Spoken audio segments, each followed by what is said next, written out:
Bom, meus irmãos, alunos do Instituto Bíblico Bethesda, irmãos que curtiram a página, se vocês puderem compartilhar para que a palavra de Deus alcance mais pessoas, eu agradeço a vida de vocês e Deus também abençoará a vida de vocês.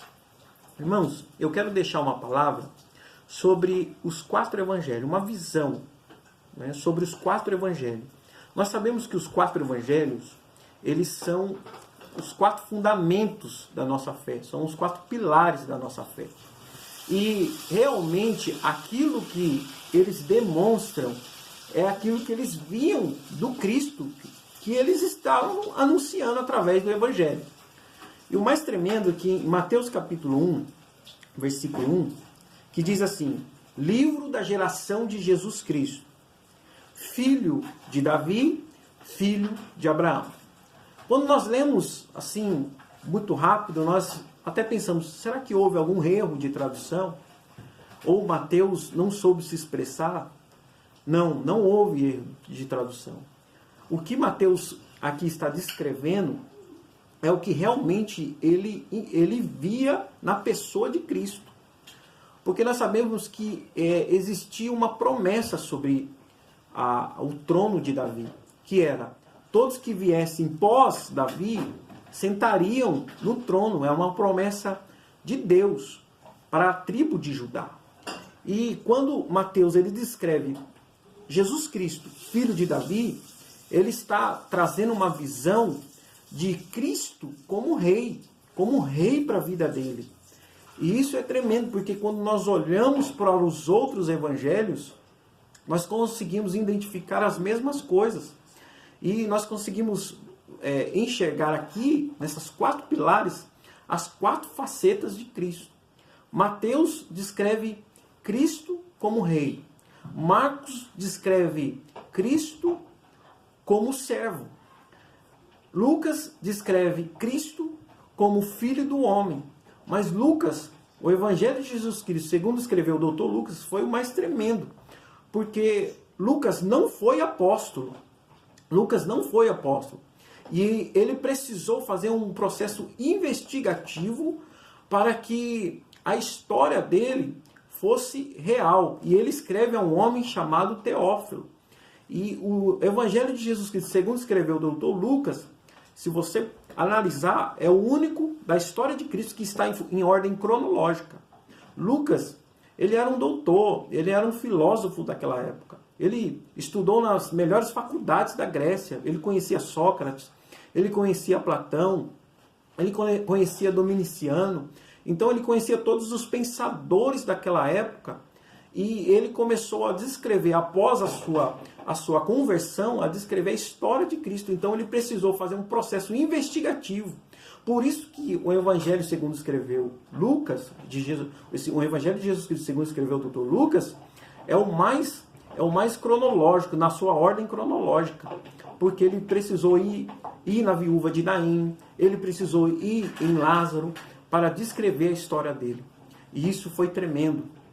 Porque Lucas, não sendo apóstolo, o livro que ele escreveu foi aceito diante dos apóstolos. Então ele tinha uma visão de Deus como filho do homem. Também trazendo uma visão para a Grécia Antiga, porque eles tinham um costume de dizer que o homem na Grécia Antiga, um guerreiro, morria e virava um deus. Tanto que nós vemos tanta mitologia grega, né, nas nossas histórias.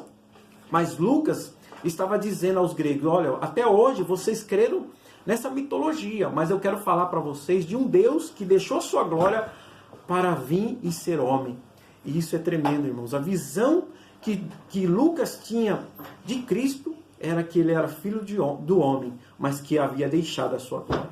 E, por último, o evangelho, né, do apóstolo amado, que é o de João. João, a visão que João tinha de Cristo era que Cristo era o Filho de Deus.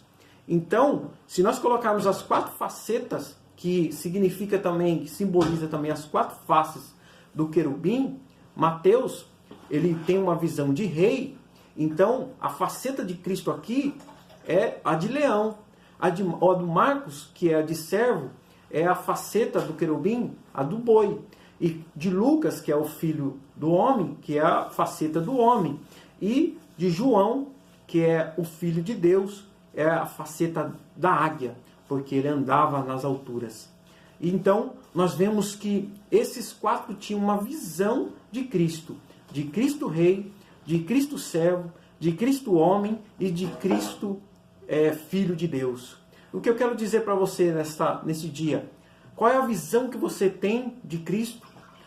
O que você precisa que ele seja na sua vida? Rei? Você precisa que ele seja servo? Quando Moisés estava para voltar ao Egito, e ele perguntando a Deus, ele disse: o que eu farei se eles perguntarem quem me mandou? E Deus diz categoricamente para ele: digam para eles que eu sou. O nosso Cristo, ele é na nossa vida aquilo que você precisa. Talvez hoje você precise de um Salvador, ele vai ser seu Salvador. Talvez hoje você precisa que ele seja um médico dos médicos, ele vai ser um médico na sua vida. Talvez hoje você precise de um advogado, ele vai ser um advogado na sua vida. Então a visão que eu quero deixar para você hoje, já encerrando esse vídeo, o que você quer que Jesus Cristo seja na sua vida? Seja Salvador, seja libertador, ele vai ser na sua vida. A Bíblia diz que Jesus ele é o princípio e o fim, é o alfa e o ômega. Não tem como escapar das suas mãos. Então, não deixe passar essa oportunidade. Tenha Cristo como Rei, tenha Cristo como servo, tenha Cristo como Filho do homem e tenha Cristo como Filho de Deus. Ele vai abençoar a sua vida. Deus abençoe. Até a próxima. Curta, compartilhe. Deus abençoe a sua vida.